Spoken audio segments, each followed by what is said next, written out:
好，嚟到期匯決算環節啦。咁啊，今日嘉賓咧，我哋請嚟有獨立外匯商品分析師譚家康 Piers 喺我哋身邊嘅 Piers 你好 ，Hello，新年快樂，新年進步啊！咁我哋先睇外圍嘅頭條頁啊。印度再有富豪承諾加碼投資 AI。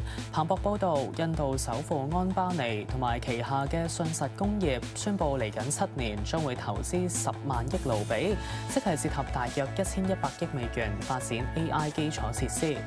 當中包括興建多座吉雅級嘅 AI 數據中心。信實工業希望新起嘅設施可以幫助降低 AI 使用成本，推動印度成為 AI 發展樞紐。嚟到馬年第一個交易日啦，我哋本港嘅99金價就跑贏港股，可以紅盤高開。而國際金價方面又係點呢？見美伊局勢就再度緊張啊！美國增加喺中東集結嘅兵力，現貨金都重上翻每安士5000美元。金價其實由1月下旬喺歷史高位大回吐之後咧，都可以叫做係陷入咗一個拉鋸局面。離前頂又有翻段距離啦，不過咧又跌唔落嘅，遠高過4600美元嘅期金重倉位啦。不過呢見高盛最新份 report 就提到啦，其實之前提升金價嘅主要因素係環球央行嘅增持力度啊，喺舊年12月嘅時候係減弱咗。12月央行個買金規模22噸啦，比過去12個月平均52噸都係大減。話央行咧要等金價回穩翻之後先至再入場嘅。Piers 究竟而家個金價係回穩咗未呢？而啲央行又會唔會真係再加快翻個買金步伐咧？因為見到回翻啲啦。其實個金價咧，其實已經行穩咗一段時間啦。即係你見到咧，先前咧，即係1月27號嗰時咧急插落嚟，當時就因為市場炒作呢一個喐十嘅問題啦，就話其實佢偏鷹，跟住咧就借機咧就大幅咁樣平咗啲好倉啊。咁你見到咧個金價一度試穿咗4600嘅位置啦，4500幾啦。咁而家咧就上翻嚟5000附近。咁咧其實呢幾日嚟講咧，其實個金價咧個波幅都好細嘅。咁你話地緣政治頭先講過嘅央行買金啦，咁其實的而且確啦，即係個金價上呢個位，其實作為央行佢持續買，亦未必需要即時買啦，即係可能可以等一等啦。而另外一方面咧，其實咧金價本身利好嘅因素咧，仍然都持續嘅。咁陣間都會提到嘅地緣政治因素啦，咁見到伊朗同美國情況咧，就仍然都未解決啦。咁呢個底蘊咧都會支持個金價嘅走勢。不過咧有個地方咧，大家要留意啦。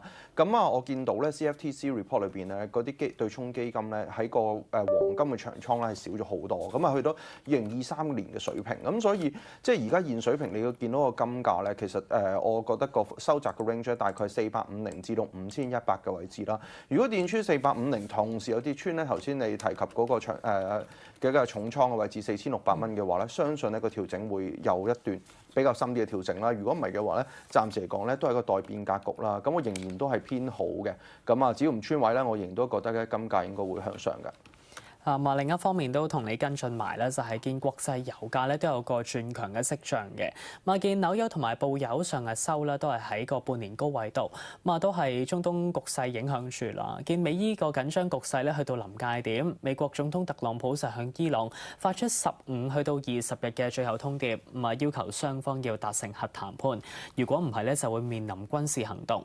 如果真係啦有啲軍事嘅衝突，全球最重要嘅石油運輸通道之一，佔咗2成石油連輸㗎，霍爾木茲海峽咧，會唔會受到波及咧？同一時間，LNG 液化天然氣都可能因為咁而飆升。因為嗰個海峽咧都係處理全球大約2成嘅 LNG 貿易嘅。究竟今次爆發衝突嗰個機會大唔大，定還是可能都係暫時大家口述下先，即係大家個喺個口戰上面比較多嘅成分喺度咧？伊朗又會唔會去做個封鎖海峽嘅動作咧？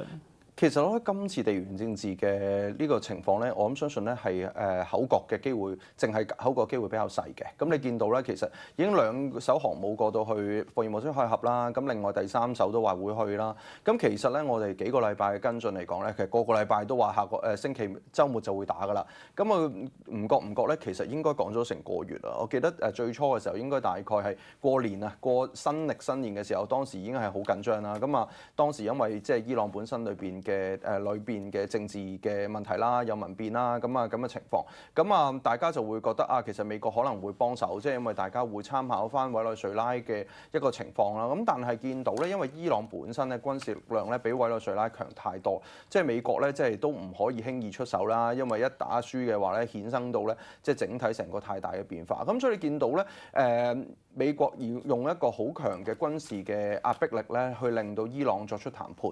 咁你見到個情況咧有兩個可能性啦。第一個可能性咧就真係打啦，而打嘅時間咧，我覺得係會一個好長嘅時間，一個相對長嘅時間咧，會令到咧其實整體成個石油供應咧會出現問題，咁同時會升高啦。如果唔打嘅話咧，會有咩情況咧？我就見到咧前幾日開始啦，伊朗都講喂嚟緊咧，願意可以將咧伊朗嘅石油嘅利益咧，即係同美國嘅企業咧就去洽談啦，即係簡單啲講，即係分餅仔分啲着數俾你啦。咁喺咁嘅背景之下咧，其實出現一個情況就係美國本身已經產好多石油啦，委內瑞拉嘅石油俾控制咗。如果伊朗嘅石油都俾控制咗嘅話咧，其實咧佢咧嘅石油定價權咧影響好大啦。咁仲有另外一邊廂仲有俄烏嘛，俄羅斯偏向都即係同美國關係咁好嘅話，咁變相三個地方嘅石油定價權咧都去咗美國嘅話，相信咧OPEC 咧就漸漸就冇咗影響力啊，個影響力減細。咁你見到個油價咧呢段時間嘅走勢其實都幾唔同嘅，因為舊年咧係以供過於求咁係咁跌落嚟啦。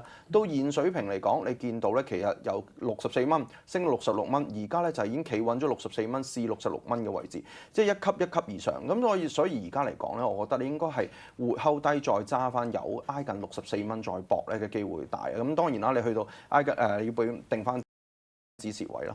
咁啊，如果真係中東局勢係進一步緊張起嚟、惡化起嚟，啲避險資金又會流去邊一度咧？咪見美匯指數咧，暫時嗰個變動唔算太大，咪都係喺98樓下個水平度徘徊住啦。美債息咧同樣都係變動唔大嘅。喺我哋放假期間，聯儲局1月份嘅議息會議記錄就出咗爐啦。咪市場解讀官員對於未來個利率政策取向意見都分歧。咪會議記錄出爐之後，6月嘅減息預期略為降溫。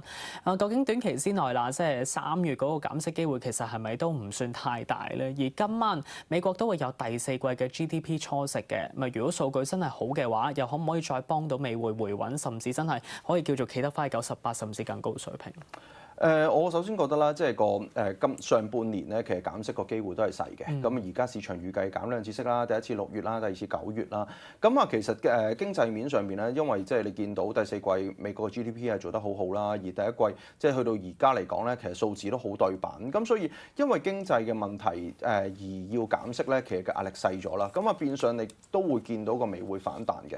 咁但係美匯反彈頭先你提及到個反彈啦，但係你參考翻咧同債息比較呢段時間。其實債息咧就係回咗落嚟，由4厘2落翻嚟4厘啦。咁變相咧，其實通常債息落咧，美匯應該落啦。咁而有個相反嘅情況，我覺得咧偏向咧暫時講嘅美匯嘅反彈係嚟自於咧先前1月跌得太多啦。咁一個中值回歸反翻上去啦。咁進一步睇下經濟狀況嘅情況啦。如果真係今晚出嚟數據好嘅話咧，我相信咧美匯可以彈高啲嘅，去到99嘅水平都有機會。咁但係即係另一邊廂講翻咧，因為其實雖然佢經濟好啦，咁但係其實特朗普想個美元走弱嘅趨勢都好大嘅，咁嘅意向都好強啊。咁所以嚟講咧，我就覺得咧挨近高位咧，其實咧都唔宜咧就再搏再上啦。我諗99，如果到咗99咧，應該平倉獲利會比較好啲啦。係嗱，即係我哋轉傾下個日 yen 啦，因為見今日咧 G10貨幣對美元全線都係要跌嘅，基本上咁啊，我哋傾下食日元。咁今朝早當地公布咗通脹數據，核心 CPI 由2.4%放緩去到2%，整體 CPI 按年升幅都係放緩去到1.5%，係22年3月以嚟第一次低過2%嘅。